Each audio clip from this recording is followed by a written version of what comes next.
Welcome to the Rethinking Humanity podcast, where we dive deeper into what makes us human and what causes us to thrive. I'm Lacey Delane. Hi, I'm Sonya Larrea. And we are so happy to have you for episode 41. It is Can Work Fulfill Us? And also we're going to talk about intersections that can help reverse climate change. That's going to be an interesting one. Sonya, will you tell everybody where they can follow us online on all the social platforms? Absolutely. You can follow us on Instagram. You can follow us at www.rethinkinghumanity.us and also on YouTube. Search Rethinking Humanity Podcast. Yeah, that's where we're live right now on YouTube. If you're watching us on YouTube live right now, hi, thank you for being here. Shoot a comment over to us. We love to hear from you while you're listening, and we appreciate you being here with us. I also want to let you know, if you enjoy our podcast, you can show us some love by going to buymeacoffee.com /Sonya Larrea, SONYALARREA, and buying Sonya a coffee. You could go to the same website, buymeacoffee.com /VictorHo, VICTORHO. That guy's really important. That guy does a lot for us. We wouldn't be here without him. See also the origin story of the podcast episode, because that one's important. And if you want to buy me a coffee, you can go to buymeacoffee.com /Lacey Delane, LACEYDELAYNE. I think that's Chris Alexander saying hello. What's up, my friend? Hi, Chris. Welcome. Thank you for being here.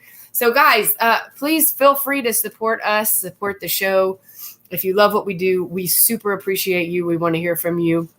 You can also send us an email, rethinkingHumanitypodcast@gmail.com, with any feedback, any information that you want to share, any requests on topics, all of that good stuff. So, yeah, I think that takes care of all the housekeeping. Sonya, how are you? I'm good. I'm pretty good. Hanging in here and excited about being able to talk again with you and do some more Eric Fromm and our articles and other items we're going to talk about tonight. It'll be fun. Yeah, it's fun. You know, we've met a couple times recently, and there's just so much that we've shared with each other really in the last month or so, articles wise, that fits in so well to the podcast, which is why we started it. And so we're really excited. We have had some great brainstorms for our content calendar and ideas for what we want to do content wise for the next couple months. And we decided that we really wanted to focus on the theme of work for the month of January, because there's so much happening with the pandemic and how the pandemic has affected work. But even from before the pandemic, how we view work, how much space work takes up in our lives, what Fromm said about work, what things that Fromm said and how they have to do with work. So there's just so much here that I think fits, and there's multiple articles and podcasts, one of which we're going to talk about today, that go along this theme. So we said, let's do it. Let's talk about work.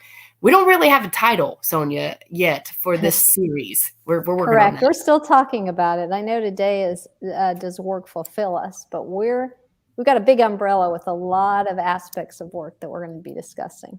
Yes. So we're inviting you to join us on this journey exploring work, and also inviting you to reflect on what your life is like and how it affects you in your life personally, work and time and all those things. So we just welcome you to kind of go on this journey with us on the theme of work.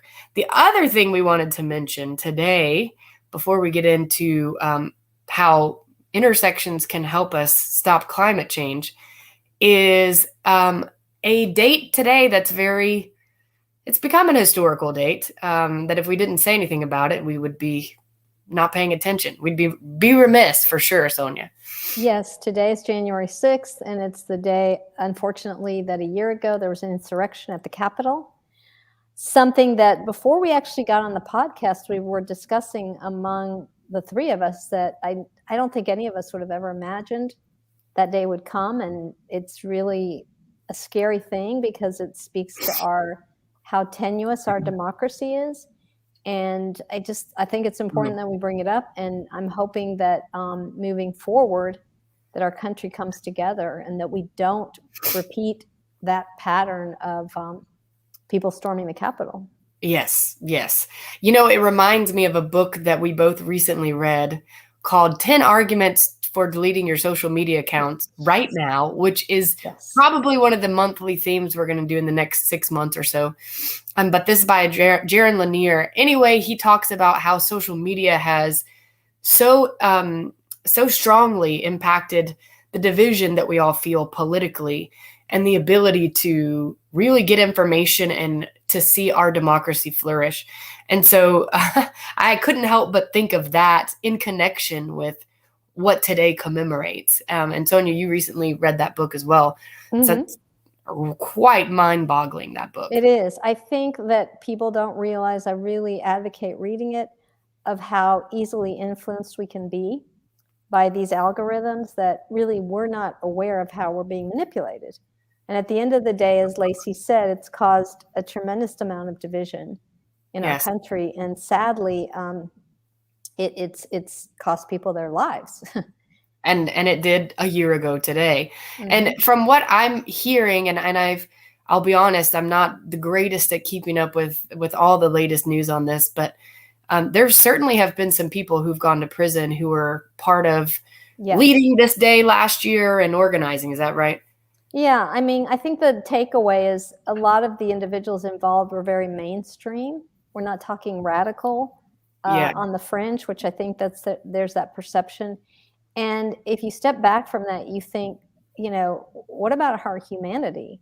Where are we losing that we each are, valuable human beings? And because of a difference of political opinion, you're going to go and take lives, hurt people, put others in danger. I mean, we could go on and on. I mean, probably it'd be a whole another episode, but I think it's important that we did mention that it was the anniversary today, and to not forget that. Yeah, I remember reading it. This last thing I'll say on this, reading a New York Times morning brief on today, like about how it's the anniversary, and I was like, this reads like something out of a freaking movie or something. Like, is this seems so unreal? But anyway, we send our love and support to everyone who suffered trauma on that day.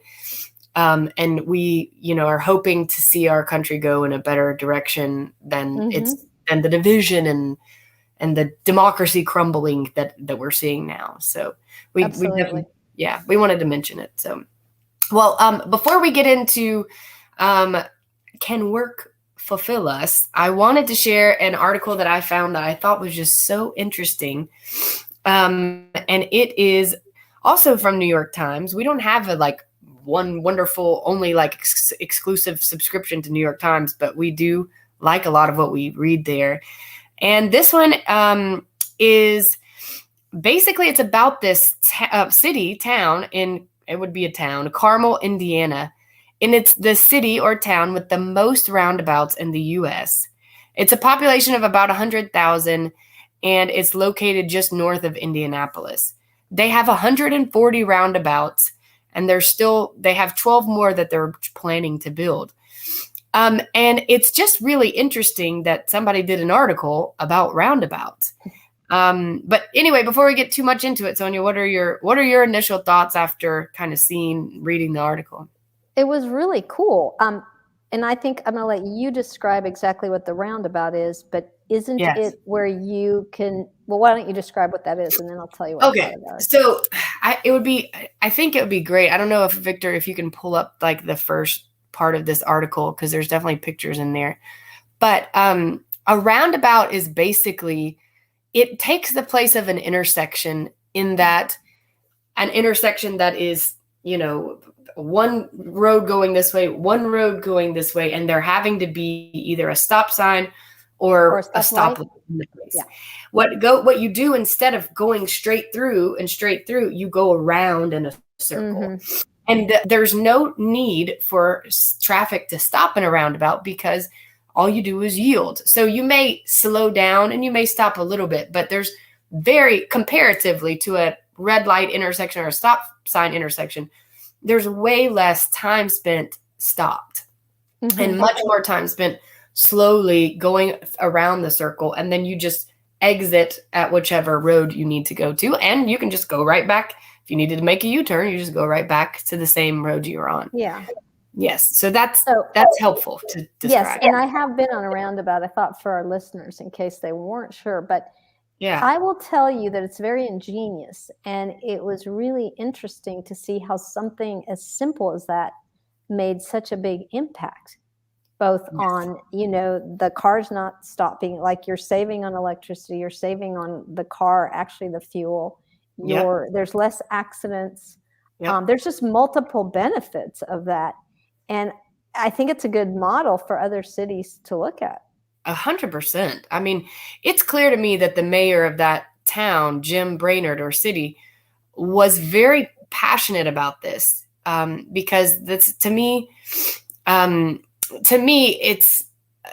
that's what drives people to, or not drives, but inspires people to do things. It's their passion. And so for him to have done this, this credit, I think, to him. But what's amazing is it does boast less accidents, 1.9 traffic deaths per 100,000 people in 2020 compared to a nearby town. It was 20.8 traffic deaths per 100. That's a huge difference. That is, yeah. And for me, like somebody who hates cars and hates driving and doesn't understand why we made ourselves so car dependent in this country, this is like amazing because we lose people needlessly to traffic deaths every day. And we're just like, oh yeah, that's just, they died in a car accident, whatever, normal.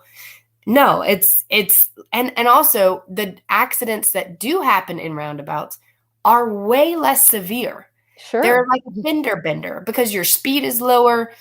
The impact is not as direct on certain parts of the cars that are more vulnerable.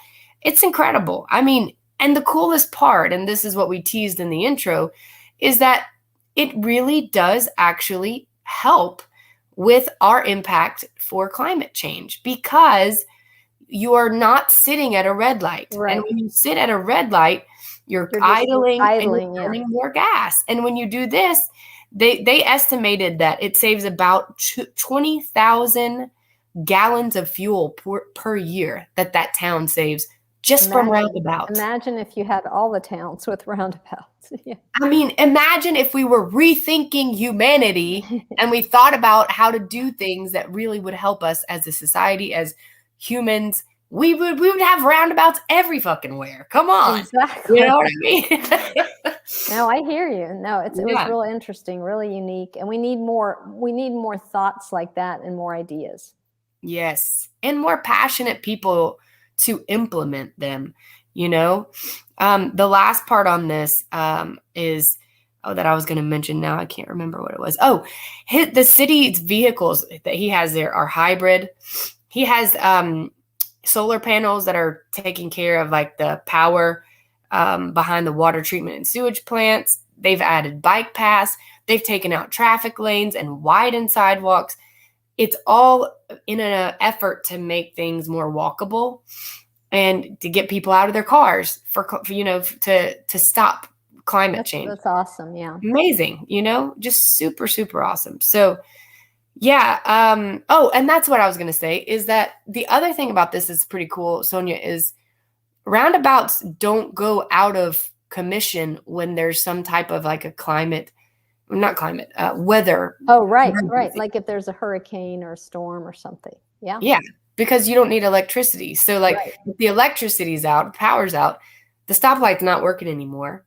Right. Doesn't matter. Yeah.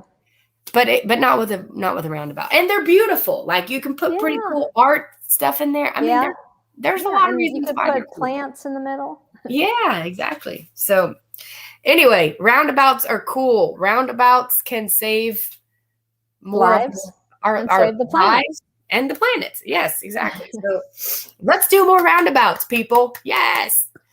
Okay. Sorry about my stuffy nose. I'm still recovering from being sick, guys. So You're apologies. better. Yes, I'm much better. I'm much better, but I'm still going to be a little stuffy. So forgive me. But all right, Sonya, let's jump into this. Do you want to introduce the podcast episode we're going to talk about? Yeah. Remind me of the name. It's Sure. Work Doesn't Love You Back. Tell me the name. The case against loving your job, I believe, okay. is this one. But the case against loving your job. that's the podcast episode name. But the author of the book is Work Won't Love You Back. Work Won't Love You Back by Sarah Jeff. Yeah. Okay, yeah. I'll start. Okay. Well, what I thought was really cool is Lacey and I have continuously talked about work in our conversations, and we've talked about it reading from. And what's amazing, I'm just going to have to say this, it's before all these articles and podcasts started coming out, you and I were having these conversations, Lacey, with these very same themes. This is, pre now where we're turning around seeing it's called the Great Resignation. Yes. And, people working from home. And we know a lot of this occurred due to the pandemic.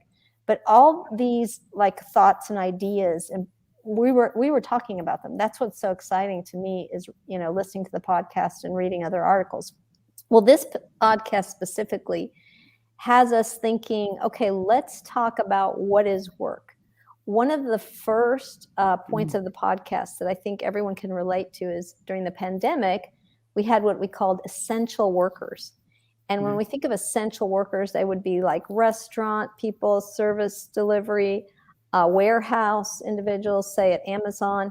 Well, what we're finding out, those are expendable workers. Why I say expendable? Because those individuals were getting sick, they were dying, and their employers didn't seem to care, because what the employers were more worried about is that someone showed up for the job and got the job done.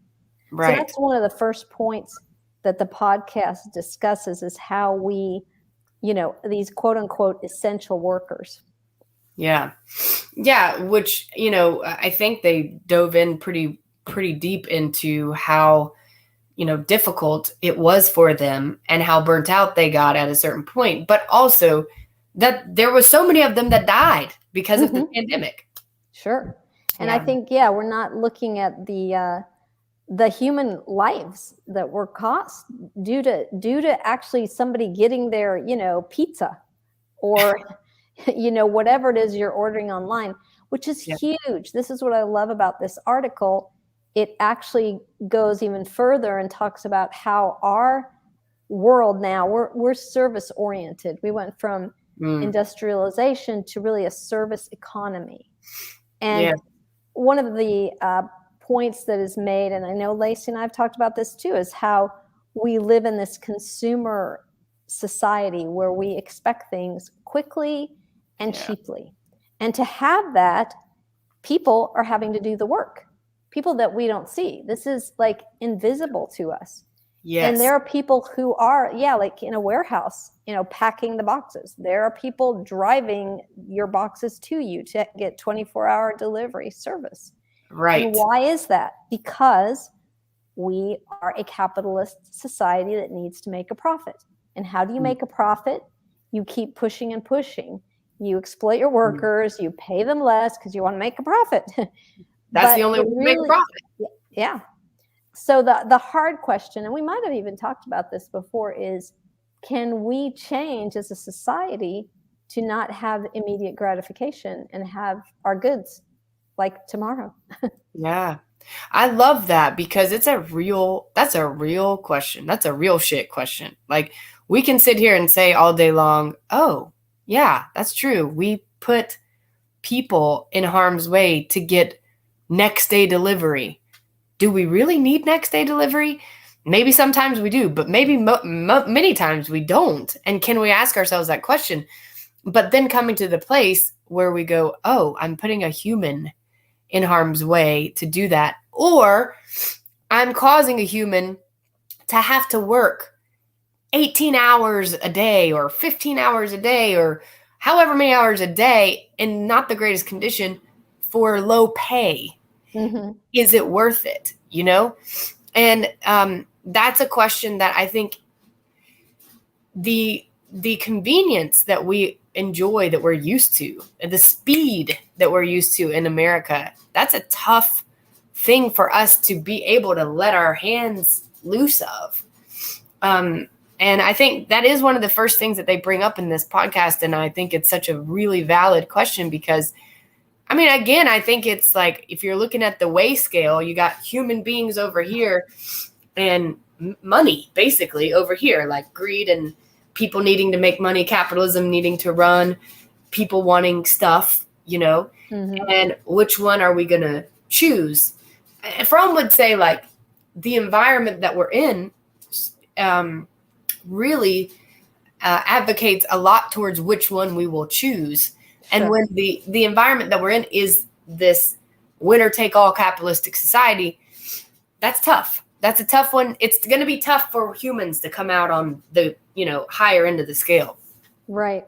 There's two stories in this podcast that kind of struck me. One is a woman who, she ends up dying, by the way, of COVID, but she's actually like in retail. Yes. And I don't know who gets mad at her, obviously the purchaser, buyer, and throws like a toy at her head where it's split open. And you think, like, if you're in, and I worked retail before too when I was younger, and you think, you know, those jobs are not highly paid, I can tell you that. And the fact that you're dealing with a customer who has these expectations that they're going to harm you is really sad. It makes me wonder, okay, how low are we going to go here? And then there was another example of the flight attendants. You know, they're in a service industry and people get so frustrated and angry at a flight attendant. There's been a lot of stories you probably heard where people have had to be removed from the planes. Yeah. And I just think it speaks to our not even seeing our fellow human being as a person. It's just like they're there to serve us, not as someone like us that has a family, that has you know, a spouse, or that has just a life, feelings. Yeah, exactly. I mean, I think it's also something where we're seeing them as, you know, we're not seeing them as humans, basically, you know, what you're saying. And now I lost my train of thought, what I was going to say. We were talking about, this is what I was going to say is, this is also comes back to the emotional labor idea, right? Where that this was already something before the pandemic that was being tested, our emotional investment, the emotional, the capacity that we have in work, and the emotional demand that work makes of us. But then now after the pandemic, it's even more. But let me just explain what that is. Okay. Emotional labor is basically the effort that it takes to be emotionally what you need to be in order to do your job. For example, a flight attendant needs to be calm. They talk about this in there, and happy and willing to serve and bright. And, you know, it's not acceptable for a flight attendant or a bartender if they, you know, or somebody said something mean to them. It's not acceptable for them to like say something mean back, right? That is the emotional labor in work. Now, I will tell you that I think that in service industries, I think that is a much higher demand. But I think in most jobs, all jobs, I think most jobs is a factual statement, though. There's an emotional effort. There's an emotional energy that's expended. And so this is something that I think we just don't even think about as a part of our work life. Yeah, I agree. There's a point too that I don't know that we talked about, but I know you'll get it. Maybe we did. When they talk about going to the grocery store, and you know, during the pandemic, people were really isolated and alone. So you have an elderly person, and they start talking to the cashier. And, you know, as you're a cashier, you are taught also to be friendly and serving the customer. But now you have these people all in the back of the line that are getting angry, you know, that you're not doing it quick enough, or that this woman is chatting away with the cashier. So you can see a lot of problems there. Like you're saying, emotional labor, the fact that we are lonely and isolated, the fact that people don't have the patience because they want to get their stuff and get the heck out of there, again, with the immediacy. So there's a lot to unpack with that. Yeah, there's a lot. And even in the work that I do, as a nanny, this is not really having to do with the pandemic per se, but just trying to paint a picture of that emotional labor is needed in most jobs, emotional effort and energy. I mean, it applies to that too. Like my presence, my emotional energy is towards those girls 100% of the time that I'm with them. And so, of course, at the end of the day, we're going to need to refresh from that. And so for these folks who are doing the hard labor of, delivering packages or retail work, where they're doing other work and doing the emotional labor, that is taxing. And then you add to it the pandemic and the complications that have come since then, and the risk that they were taking as they were doing these jobs to potentially be exposed to the virus. That's a lot. That's a lot. That's a lot. And I want to point out, since we started the conversation where I brought up manufacturing and a lot of the bigger companies like Amazon deliveries and a lot of industries, one of the topics they talk about in the podcast is that in the 40s and 50s, we had more of a union kind of structure, and there were, more, I guess, rights, you could say, for employees. We don't have that now. And even though we have seen strikes, it's nothing compared to what previous, times, centuries, where people rose up and said, we're not going to live like this. And that is a problem right now in our country, because we don't have like a collective effort that is saying, hey, I'm not going to do this. I mean, the collective effort right now, I would say, would be people not working, right? Saying, I quit. And then a company says, maybe we've got to relook at how we're hiring or how much we're paying. Right. But we lack a lot of the structure, I think, that protects workers in these situations that we're talking about today. Yeah, and I think that actually is a real reason for this great resignation, is what they're calling it, and that other folks are calling it. And it's, it's a shift in people's attitudes toward their jobs. It's their, quite frankly, my opinion is it's their look at themselves looking at themselves in a new way with a higher value on themselves and saying, hey, we got to have higher wages. Like, we're worth more than this. We need a better work-life balance. And, just people just rethinking the role of work in their lives. And the pandemic really was, and I know we both know this from personal experience too, but it was an awakening that was something that led to this great resignation. And that's what Sarah Jaff is saying on this podcast. It's Ezra Klein's podcast. And she wrote a book called Work Won't Love You Back, How Devotion to Our Jobs Keeps Us Exploited, Exhausted, and Alone, which I would love to have her on the podcast. Oh my God. Yeah. Shout out to her. I would love to have her here. Yeah. And, talking about the Great Resignation, Lacey, what they're finding out is Gen Xers and the millennials. Also, the other aspect here is that they've been told that work is going to be personally fulfilling. Like a labor of love, that they're going to go out there and change the world. And that's what they want to do. But they're finding out that these jobs that they get employed in are not that. They're basically, maybe administrative, or they're sort of told one thing and the job's something else. So that's been a real struggle for that generation, because they come out of school with debt. They're excited. They want to go out there and do something big, and only to find that doesn't happen. Another example given is the healthcare industry, doctors and nurses. There was an example that they brought up where a doctor, takes a Hippocratic oath. She's very passionate. She's going out and wanting to save lives. And she finds out that the industry she's in, the healthcare industry, which I think we've touched upon many times too, is administrative nightmare. Yeah. So she ends up doing more paperwork than being able to deal with patients. Right. There's so many threads there. There's that last thing that you'd said about the doctors touches on moral injury, which I want to talk about in more detail. And then the first thing you mentioned is really along the lines of like corporate virtue signaling, which is super interesting. But also this idea of the labor of love ideology, and that like work should be more than a job. It should be more than a way to make a living. It should be a calling. It should be a source of identity, and it should be our only source of meaning. And of course, the author is against that. Of course, we are against that. And the reality is that there's so many other sources of identities. There's, the way of making a living is just that, simply a way of making a living.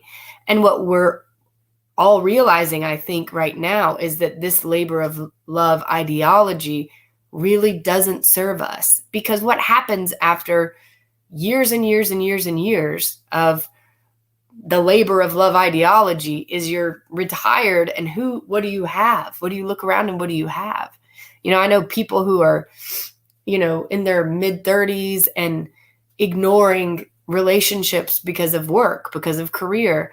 And these types of things are interfering with our ability to really exercise what Fromm would say are human powers, experience life as humans in ways that work limits us from being able to do. Yeah, I think that's a good point. I think the ideology has been that we're going to be personally fulfilled by work. And that's an identity that has been around. I mean, I can relate to that. And what we do, Lacey, to your point, is we sacrifice other things in life for work. And then at some point, it may be too late, even with that you've lost someone that you loved, or you've not been able to have an opportunity that you wanted to go travel, or you wanted to do something and you chose that career. Right. And to the Sarah Jaff's book, does work love you back? Does that fulfill you? Exactly. And I mean, the reality is, and we've talked about this many, many times when we've talked about like why basic income, there's so many other things in life that can give our lives meaning. Relationships, art, hobbies, sports. Volunteerism, yeah. Volunteering, giving back, going to the gym, exercise, play, comedy, improv. Like I'm about to start taking improv classes because it's something that I enjoy, that I want to learn about. You know what I'm saying? But if all we're obsessed with, if all that controls, if all that takes up our mental and emotional space is work, there's not any room left for any of these other things. We're not having a healthy balance. And it's interesting, because I know on the podcast, we always bring up a lot of issues that, hey, let's look at this. That's what Rethinking Humanity is. Yes. One thing that they discussed, which I found fascinating, and you and I touched upon this, is that we learned with the pandemic that we can do things differently. I mean, things were shut down. People had to remote work. We sent out money to people. Hello, UBI. Right. Hello. We were forced to, do shorter work weeks, to actually not work, to live differently. And we had to adapt. And so that means that we can adapt. We can and we should. Yes. I mean, we can. And this whole pandemic, like you're saying, has proven that to us, that we can adapt. And I think we're going to be more satisfied when we do. It's not just that we can, but hey, like, look at the good that came out of us doing that. I wanted to shift over to the virtue signaling, which I think is super interesting. And these are phrases that I really wasn't super familiar with before listening to this podcast. Also, the what was the other one? The moral injury. But we'll come back to that one. But there's a clip from the podcast that I want to play. Okay, it's about a minute, and it's the guy who's interviewing Sarah. I'm not sure what his name is. Forgive me, but it's not Ezra Klein, because Ezra Klein has been off on paternity leave. Paternity leave. Yay! Yes, enjoy that, Ezra Klein, because we all deserve that. But anyway, he's talking about his experience and with a corporation and this virtue signaling. And I just think he does such a beautiful job of putting into words what this experience kind of means. So let me go ahead and give this a little start, and then we can comment on it. Okay. The origination of moral injury, it's really at its core about the transgression of your moral beliefs, of your identity, of your moral core. And I think that this concept can actually apply to a lot more workers than we might initially think. And I think this gets back to what we were talking about earlier. There's a strong feeling among millennials and Gen Zers, especially among the substrata of college-educated elites, that our work should have an impact, that we should be making the world better, that we should be contributing to something bigger than ourselves. And our sense of purpose is really tied to that. And then there's this distinct form of suffering, I think, that comes with having spent your entire life jumping through meritocratic hoop after hoop, accumulating tons of student debt, sacrificing, your parts of your personal life with the goal in mind of making a difference, of finding your dream job, and then only to have those expectations shattered, which to me is like, to find yourself in a job that isn't making any kind of what you see as a socially valuable contribution to the world, or in some cases as actually making the world worse. Something that you've described in your own writing is getting to that job and realizing that the internal culture is completely at odds with any social mission the organization may have. And all of these are forms of cognitive, emotional, moral dissonance that results in something that's like goes beyond just feeling exhausted or tired, right? There's this sense of existential anguish, of identity crisis, of spiritual malaise. And I can't help. So my mistake, I thought that was the clip about him talking about his experience being hired by a company who said, hey, you're going to make an impact on the world. And his personal experience was that he just was like burnt out, and really wasn't burnt out. He was like experiencing this moral injury, and by virtue signaling from this corporation, he took this job, and within 6 months he was done because he was like, this is just not working. But that was great. That was a great clip, by the way. Similar ideas. Yeah. Go ahead. No. That was a perfect clip because it described what moral injury was and the dissonance. And he says it so well. But to expand on what you said, Lacey. Yes. And I think a lot of people can relate to this. He gets a job. I don't remember exactly what it was, but like you said, he thought he was going to make a difference. And he says that he goes back to his hotel room at night and lays on the bed, and he is so physically, emotionally exhausted. And what I like what he says about that, he goes, look, it's not even the hours, because I was used to working hard. It's like I felt like I was doing nothing, of value. And I love the way he points how it's this existential, like almost spiritual anguish, like that's so good, that where you're thinking, I'm putting my heart and soul into something and I feel horrible, I thought that was excellent. Yeah, I agree. And I mean, I think, for him to share his experience like that was really interesting. And also just like awesome to hear how he was a case not only of falling to this virtue signaling that many of these corporations are doing now in order to get these younger, workers to come work for them, but also with his own experience of moral injury. Basically, he's like, I thought I was burnt out, but I really wasn't burnt out because it wasn't really challenging work or whatever. Right. Like you said, I wasn't working all these hours. It was the cognitive dissonance. It was the moral injury of feeling and believing in one thing, but everything I'm doing in a day-to-day basis in my job goes against that, Right. And that's what's so interesting to me about this whole idea of moral injury, is it's so much along the lines of what Fromm would say is a part of how we kind of like do life. Like we function as automatons. The reason we function as automatons is because of moral injury. We're disconnected from our authentic selves in order to just function in society. Yeah. And if you, to bring up Fromm here, and I know we've talked about him, so, many times in this work situation, is Fromm says it's like we're part of a machine.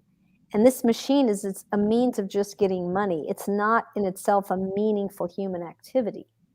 And I think that's where the cognitive dissonance comes in, right? Because say you're a driver for Amazon, and they say, make people happy. You're going to change people's lives. And then you're delivering packages till God knows what hour. And people are mad at you because their package isn't coming on time. And you're like, I'm supposed to be making people happy. Right. And I'm supposed to be happy while I'm making people happy. No.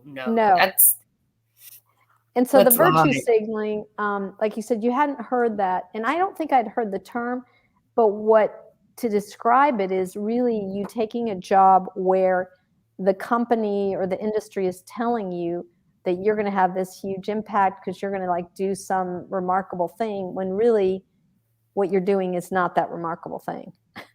And It could be even where you're doing damage.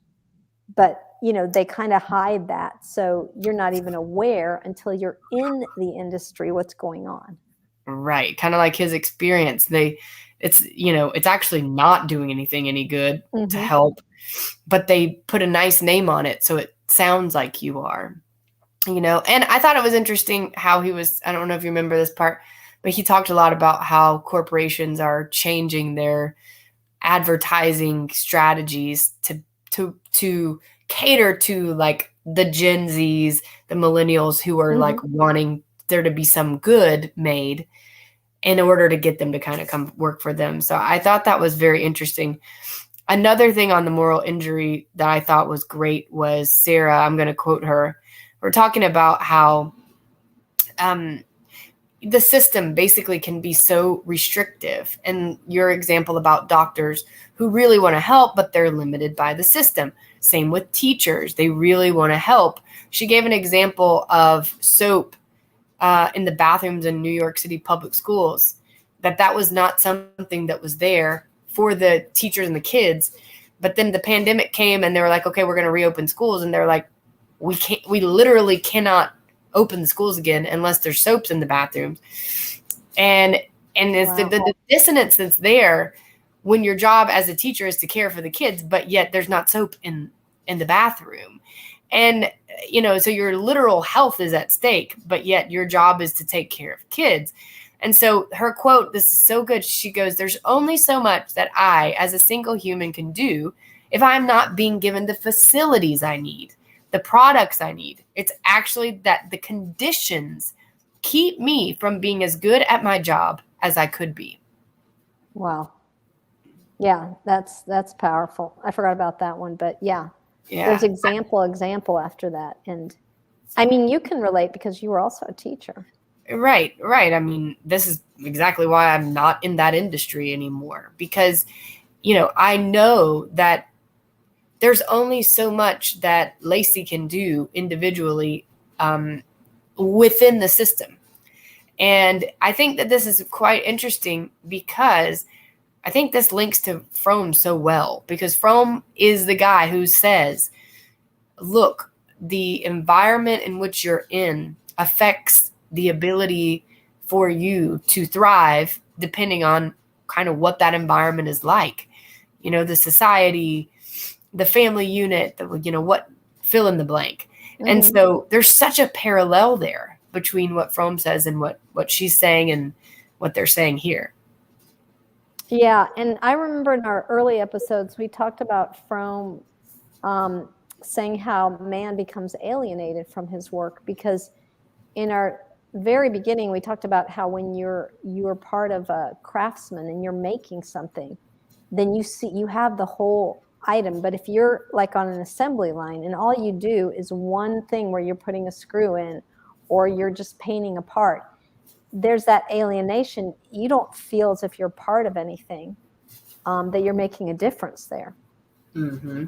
I'm generalizing. There might be people who do, but Fromm was trying to express that change going into industrialization and modernization. Right, and that not only that, but you are alienated from the end piece, the end point of the process. or of the project. And so you're just putting legs on a table. That's meaningless, and that is something that he talks a little bit about in The Sane Society, which is what we've been talking about in our latest episodes. He has a section on work. And he actually does talk about how the details of daily work are meaningful because they're not detached in the worker's mind from the product of the work. The worker is free to control his own working action. And the craftsman is thus able to learn from his work and to use and develop his capacities and skills as he goes. And of course, this is the beginning of modern production. Mm-hmm. And that changed a lot. Yeah, that's what he discusses, because he does discuss it in the beginning, that modern work culture, it's what separates us from animals. And he brings that up, like if you're going way back to like paintings on the walls and, mm-hmm. making things like probably out of stone. So the man is a part of that. But as you're saying, as that evolves into more of the modernization is where you start to see this alienation. Right. And he even talks about man actually like hating himself, but having just these moments because mm-hmm. he realizes all he is this machine and not making a difference. It's just this activity that he just goes to every day. Yes. And he says work, instead of being an activity satisfying in itself and pleasurable, became a duty and an obsession. The more it was possible to gain riches by work, the more it became a pure means to the aim of wealth and success. Work became an answer to man's sense of aloneness and isolation, he says, mm-hmm. which is crazy. So it went from something that people were able to really like be present in and connected to and with, to something that they really weren't able to do that.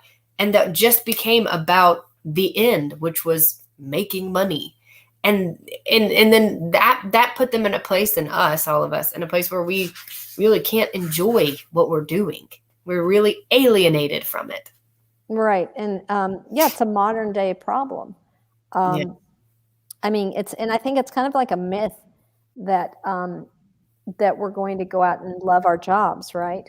There's this pressure that we're told that that's the way it's, it should be. And this statistic was really interesting. And you were talking about earlier, the younger generation, and they poll people and they put career above relationships for happiness. Yes.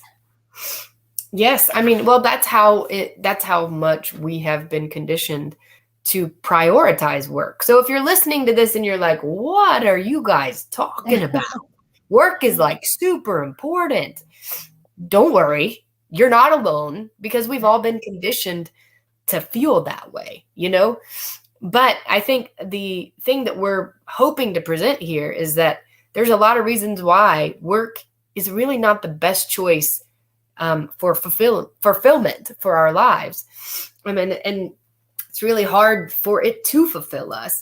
Fromm also says that the relationship of the worker to his work is an outcome of the whole social organization of which he is a part, which reminds me of what the author, Sarah Jaff, was saying about teachers and doctors and how, they're wanting to be there and to just give so much and really make a difference. But there's a limit to what they're able to do because of the whole social organization of which they are a part. Right. And I would say, people listening to this, I'm sure there's various opinions. Some people may actually like their work. Some people may feel, hey, I'm stuck, I've got to stay in this job. Or others don't like their work. What I think is sad, and it's a commentary on our society. There's another podcast I listened to, Lacey, and I actually brought it up to you, but I'm just going to tell you one point of it. Mm-hmm. There's a social worker. She loved her job, loved it, loved going to take care of people. And I think she was paid something like $8 an hour. She had to quit because she couldn't survive on that. And she had to go pack boxes, which she was then paid, $12 an hour or whatever the rate was at that. But the point being is, here's someone who actually likes her job, but is not getting paid And she's taking care of human beings, by the way. So. Which is an important job. Yes. And actually. she can't stay in that job. So that kind of gives you how our whole society operates. And it's not, to me, an equitable way. Well, you know, surely not. And I mean, I think if you ask most people, you know, are you excited about your job or going to work tomorrow? If you ask them that on a regular basis, they'll be like, I mean, there are people. Yes, there are. Of course there are. But the vast majority of people are not like, woohoo, work. It's Monday. Yay. You know? And so I think that there's just a lot that Fromm says and that we're learning from other people, you know, who are doing podcasts and writing books and doing research and really just like observing and being present in what's going on in everyday life with people in their lives, that they have to say that they're telling us that we can learn from. And I think on an individual basis, you know, we can take this information and let it empower us and to make decisions for our lives and how we want to live our lives. And do we want to live our lives working however many hours a week? And are we going to spend our time investing in, you know, hobbies and in ourselves and doing things that are going to bring a quality of life to us? Are we going to kind of, you know, continue in the status quo? Additionally, are we going to, you know, do what we can to kind of help bring our society along, however that is for each of us, to a place where we can make some changes?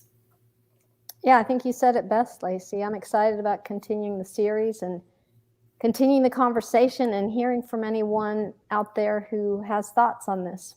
Yes. Send us an email, rethinkingHumanitypodcast@gmail.com. Leave a comment here. We'll respond. We appreciate you being with us for another episode. And we will see you next time on the Rethinking Humanity podcast. Bye. Bye.